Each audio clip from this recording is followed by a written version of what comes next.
Chad, so you work for Grodan. What do you do for them? So I've been working for Grodan for about 5 years now. My title is crop specialist. So the Flowery is a facility that's only using Grodan Stonewool, and the facility is primarily really running Stonewool in general. What do you guys do in terms of working with a facility like this to help them make sure that they're growing a top quality cannabis product? Kind of for an example, in the event we wanted to start a trial with a customer, we would basically go in, look at what they're doing, look at their infrastructure, make sure they have everything they need in order to succeed when utilizing Stonewool substrate. So obviously looking at the flow rate of their emitters, the substrate they're currently using, just other things in the infrastructure, making sure that they're able to apply the amount of irrigation events we require when using our product.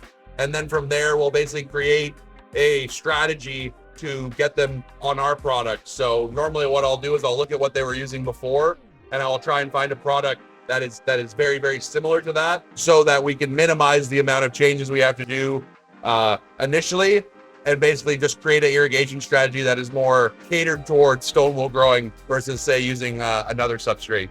Yeah, give me like an example, like practical one, that you can think of. Yeah, absolutely. So when utilizing the Hugo block is our 6x6x6. Normally, if people are, say, using a 1 gallon cocoa bag, this allows us to kind of create a opportunity to move them over to our product, and you're not really changing the substrate volume too much. There will be some tweaks here and there, but it allows us to kind of create an opportunity to get them using our product without having to make a whole bunch of changes. Well, let's even talk about this facility. They're using the Grodan Hugo 6x6x6 block. What are some of the best practices for someone who's growing in Stonewool with that block? Absolutely. So I always tell my customers initial saturation is very important. You need to make sure that you're initially saturating the blocks correctly, getting them to field capacity, because what that allows you to do is have a very even starting line. So when you do put your clone in there, everything is going to be taking off at the same time. The drybacks are going to be the same. In the event you don't initially saturate evenly, the second you put that plant in there, it will create a compounding effect where you'll start to see more variance. So I always tell my customers, be very careful, have as many checkpoints to where you can verify that everything is being done correctly, because it will allow you to create an opportunity to have uniformity and maintain it throughout the entire crop. Let's say someone's a little bit intimidated to move over to Stonewool. I think a lot of people are worried that maybe I won't irrigate right and all my plants will die. What kind of conversation do you have with people when they say that? Absolutely. So, I mean, at Grodan, we have a really robust technical services team. So in the event people have questions, we pride ourselves on having answers. So if a grower is concerned, basically we'll sit down, we'll have a meeting, we'll discuss all of the various things that they want to kind of understand before they get started. And really, I just come as an extra set of eyes to where I can follow the crop from the beginning to the end, and basically make sure that we avoid any roadblocks or hurdles. Just because I've been able to get into so many facilities, I've seen every kind of permutation of different substrate configurations, small blocks, big blocks, high density, low density planting. And really, it just gives me the ability to kind of help them get to the point where they're confident enough to where they can start making decisions on their own, but ultimately still have the ability to talk to me if they do have questions or they want a second opinion. So Chad, you mentioned full saturation. If someone's using the 6x6x6 block or other Grodan products, how do you measure what full saturation is? So there's two ways to do it. If you're utilizing sensors, you can basically plug a sensor in, and when you're looking at your dashboard, you're looking for about 85% water content. That's field capacity. In the event you aren't using sensors, we have what are called saturated spec wet weights, where basically once the block has been initially saturated, you can, depending on the size of the block, you can take that block and you can weigh it. And based on that weight, you can tell if it's holding the maximum amount of water it's capable of holding onto. And by doing that, you're able to basically go back and say, okay, everything's been initially saturated correctly. And then you can start transplanting. Do you know what the weight is for the Hugo off the top of your head? 2,650 grams is the saturated spec wet weight for our Hugo blocks. And if someone had a large room like this, would you recommend they grab maybe 5 blocks on a table or 2 blocks on a table at the beginning and the end to measure the weight? Exactly. So depending on how many plants are in a room, I always say pick a number that's statistically significant. And then from there, you can weigh it. Just that way you're getting a large enough sample size to where you're sure that you're actually going to be able to say, okay, we've saturated these blocks, we've weighed enough of them to where we're pretty certain that everything is even. Yeah. Well, let's even talk about irrigation events. How do you irrigate, you know, the 6x6x6 well in veg and then flower? Absolutely. So when we're looking at kind of how we set up our system and our strategies, your shot sizes are going to be based upon your substrate volume. So when you're irrigating a crop that's more vegetative, you're going to be doing smaller shots, 3% shots at a higher frequency. So smaller shots more frequently. And then when you're irrigating a crop more generatively, you're going to make that shot bigger. So 6% shot is more generative, and you're going to do larger shots less frequently. And that's one facet of kind of the steering program where you're basically able to create a strategy in the root zone that is going to send signals to that plant to tell it which direction you want it to go into. So obviously there's other components, substrate temperature, electroconductivity, overnight drybacks. These are all things that come into play when you're trying to steer a crop in a specific direction. And obviously as time goes on with our customers, I like to set up a lot of opportunities to kind of, we call them lunch and learns, but basically it gives us an opportunity to meet with the whole grow team, get them all together, sitting together, asking questions. And from there, it gives me a really good kind of opportunity to explain all these things to them and give them real life scenarios where they can say, okay, yeah, we did this and this happened. And just, it's all about that knowledge transfer. Yeah. Well, like, let's even go through practically. Like, let's say someone's using the 6x6x6 for the first time in veg. Would you recommend when to irrigate? And let's say they're doing an 18-hour veg, like right when the plant lights turn on, an hour after the lights turn on, 2 hours. What would you recommend and how frequently? Yeah. So let's take it back even a step further and start. So you have your block, it's initially saturated. You put your clone in there, you set up your drip emitters, and then basically you want to have this kind of stepwise decrease in water content so that obviously plant is going to start searching for that nutrient solution, start colonizing the block. I always tell my customers, especially when you're dealing with large scale facilities, every time you irrigate a plant, it's a vegetative action. So every time you irrigate a plant, you're sending a vegetative signal to that plant. So even if the shots are really, really small, by doing those small irrigation events, you're telling that plant to focus on growing stem and leaf. So you still want to see that incremental decrease over time. But if you're giving small irrigation events, you're creating a vegetative strategy. And then once you see that decrease, say between 25 and 35% water content decrease from field capacity, then you're going to start deploying your irrigation strategy. So if we're tailoring more towards a vegetative plant, you're going to see your EC is going to be a bit lower than it would be in flower. You're going to be applying those smaller shots more frequently. You're going to want to have a warmer substrate temperature. It's more conducive to vegetative growth.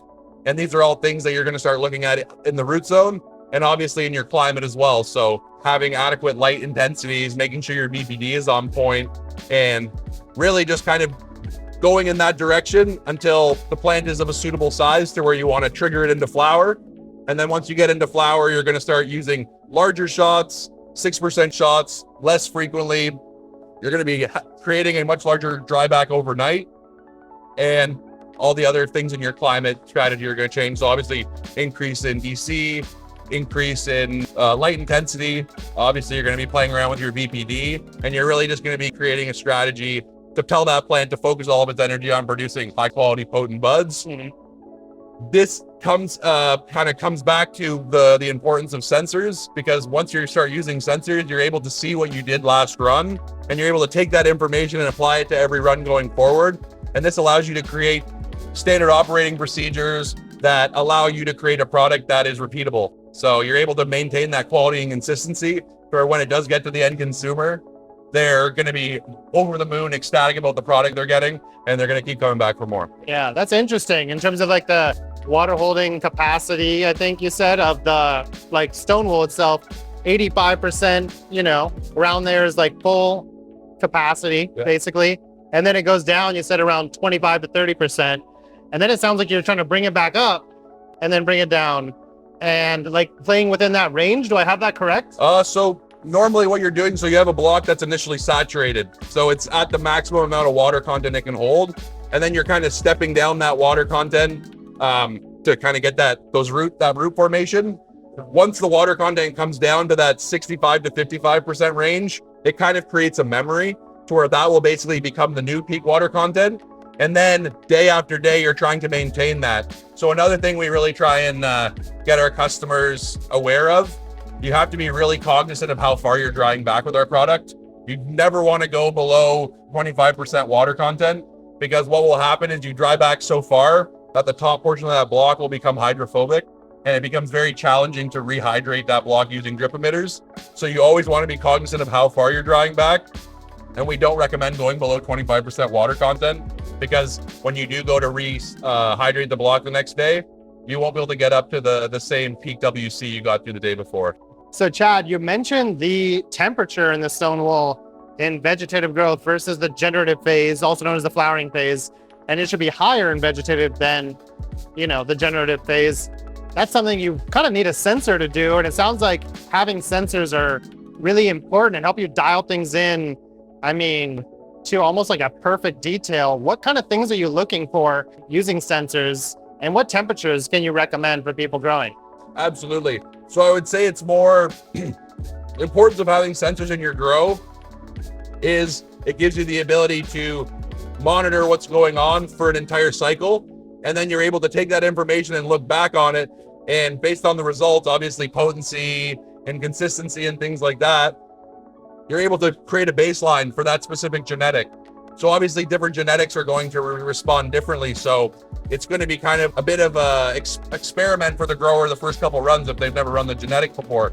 So once they get to a point where they're seeing really good results, then they can look back at the obviously substrate temperature, what EC levels were they running in the substrate, room temperature, relative humidity, vapor pressure deficit. These are all things that they can look back on and say, okay, it worked really well for this strain, this specific run. And then they can repeat that and kind of build upon it and just kind of get those incremental increases in potency and yield and quality.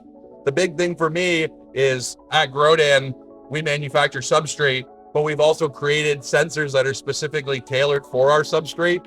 So not only are we going to be able to provide you with the growing media you need, but we also have sensors that have been specifically designed for our product. So when it comes to accuracy and actually getting really valuable data, we've created a product that is specifically designed for our wool. Got it. Are there some guidelines we can give people in terms of temperature in the substrate for veg or flower? Is it like a range usually? I would say that there is a range, but it's one of those things where it depends on the cultivar. But basically, higher substrate temperatures are going to be more conducive for vegetative growth, and lower substrate temperatures are going to be more conducive to basically telling that plant that the end of its life is coming soon, and just kind of creating those stresses that are going to cause that plant to start to ripen and basically finish so that it's ready to be harvested when it needs to be. So Chad, the flowery is using Grodan Stonewool with the 6x6x6 blocks. What other Grodan configurations are pretty popular for cultivating cannabis? Absolutely. So I would say, depending on how your facility is designed, if you have an area where you're able to stage vegetative plants, we'll recommend using smaller blocks. So two SKUs that we have are the GR10, which is a 4x4x4 1 liter block. And then we have the GR 6.5, which is 4x4x 2.5. And that's a 650 ml block. Those give you the ability to get a large vegetative plant quite quickly, because those roots are able to colonize that block quite rapidly. And then once that plant is of a suitable size, you can bring it into the flower room. And what we recommend is transplanting it onto a jumbo. So 2.25 liters, and that's a 6x6x4. So it's 2 inches shorter than the Hugo block. Growers that have the ability to stage their veg in a specific room like to utilize that a lot. And I would also say our slab products are very popular. Slabs are really good when you're trying to load large rooms, because you're basically able to place the slabs, put in your drip emitters, run your irrigation system, get them saturated, and then cut your drain slits. And this initial saturation strategy allows you to have a very, very uniform starting point for when you transplant those plants on there. They're all going to be starting at the same starting point, and you're just going to be able to create that uniformity, and it'll just follow you for the rest of the run. When we talk about slabs, we have single plant systems. So we have a uni slab, and then we have multi-plant systems. So we have our grow slabs, and they come in a variety of dimensions. Chad, yeah, appreciate all the knowledge on Grodan.